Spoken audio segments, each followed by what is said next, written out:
Welcome back to the Bryan Devore Connection. I'm your host, Bryan Devore. Home care with a little bit of a twist. So we're going to talk today about home care with an extra emphasis on something that is very critical in today's society, and that's, well, I'm going to save that for just a moment. You'll learn about it from my friend Amy Wombolt. Amy, how are you doing today? I'm doing great. Thank you so much for having me, Bryan. My pleasure. So you own a home care company called Memory Lane. Correct. Talk about what you do as a home care company in general.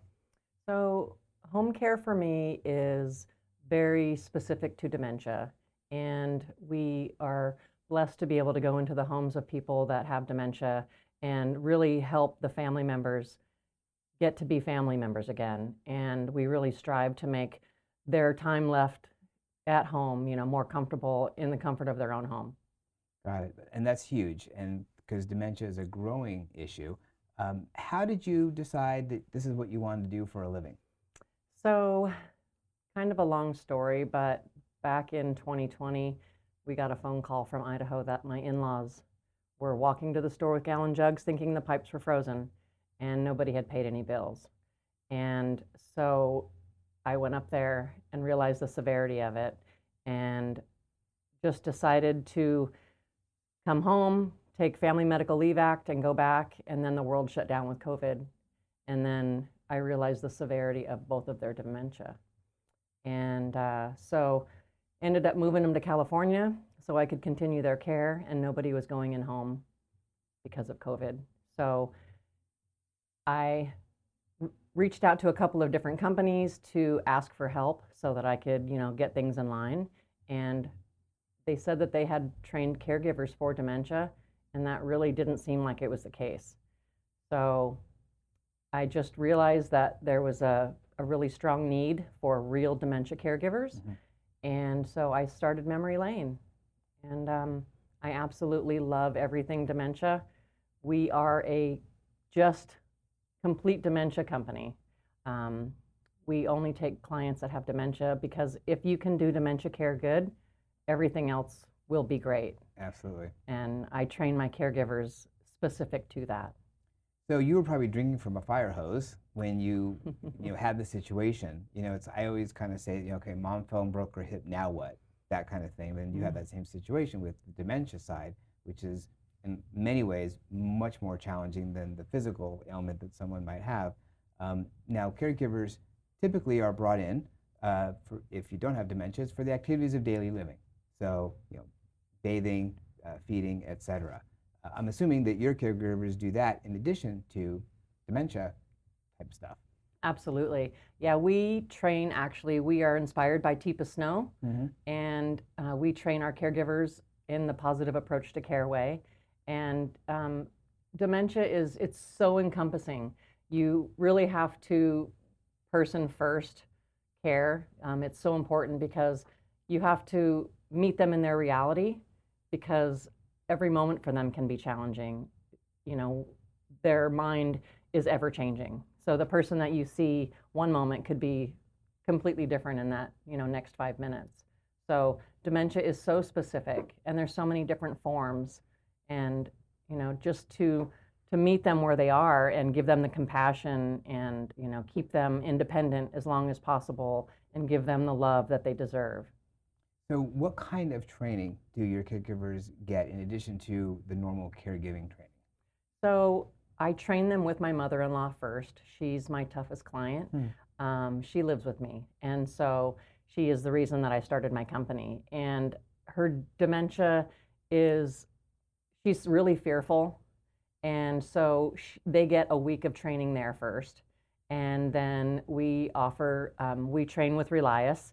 And there's also 15 hours of dementia training on there. And they're trained all year long. It's not just when they're hired. They're always getting new training on their app, and so every time there's a new training module that comes out, I send it to them. And we really strive to make sure that each client is, they have their specific needs. So we try to match caregivers with clients, to really give them that special feeling of, person-centered care. Yeah. And as far as hours are concerned, I know a lot of time home care companies have minimums. What does that look like? So for us, we started a 4-hour minimum. There have been a few cases, that I will come in for just a few hours and really, try to come up with a comprehensive plan and give the family what they're after. 4 hours, that's what we strive for, but there Yeah. are some special cases that Yeah. that I will take that aren't necessarily 4 hours. Right. Because it's about getting them the care that they need. Right. And I know too, in speaking with people who have a loved one with dementia, it's often harder on the person who's caring for them. And Sure. so I'm guessing that your people come in to help relieve the caregiver at home, whether it's a spouse, Absolutely. whether it's a child. What do you see with that? Yeah, so it's really a blessing for us to be able to come into the home and allow the family members to be family members again. Letting them step back, get some self-care, because self-care is super important. And, it's not everybody has the patience for somebody that has dementia, even just the simple repeat, can really drive people kind of out of their mind. Yeah. And not everybody's a true caregiver, and they don't have the choice. They're thrown into the caregiving role without an option, and some people say, well, you chose to be a caregiver, and they really didn't. Right. They don't have a choice. Right. So I had a choice. I could have placed my in-laws, but I really didn't feel that that wasn't where my heart was. Right. Even though I'd only met them 4 times in 18 years of marriage, they're still family. Right. And they needed somebody. Yeah. So. And you've really kind of thrown yourself in the deep end with this.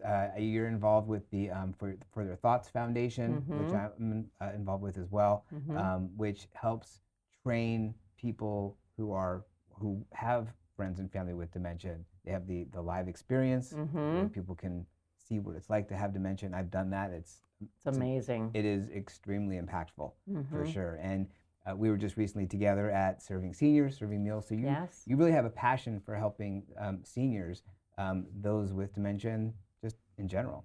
I do. The senior population, they're so special.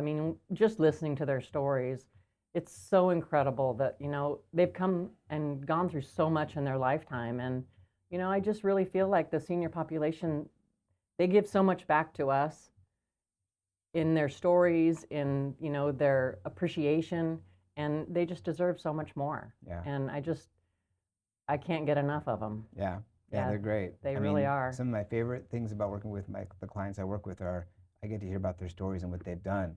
And they've done some amazing, amazing things. Absolutely. And you and your caregivers are with them at the tail end, and sometimes they don't with dementia they don't remember those things, but they deserve the grace that we can give them. So you want to talk to Amy about what she does and what her caregivers at Memory Lane do, you can give her a call. Information's on screen. Brand new website that's just now redeveloped, which has a lot of good resources on there. So Amy, thank you very much for coming and sharing what you do and your passion for seniors. Thank you so much, Brian. It's a pleasure to be here. For sure.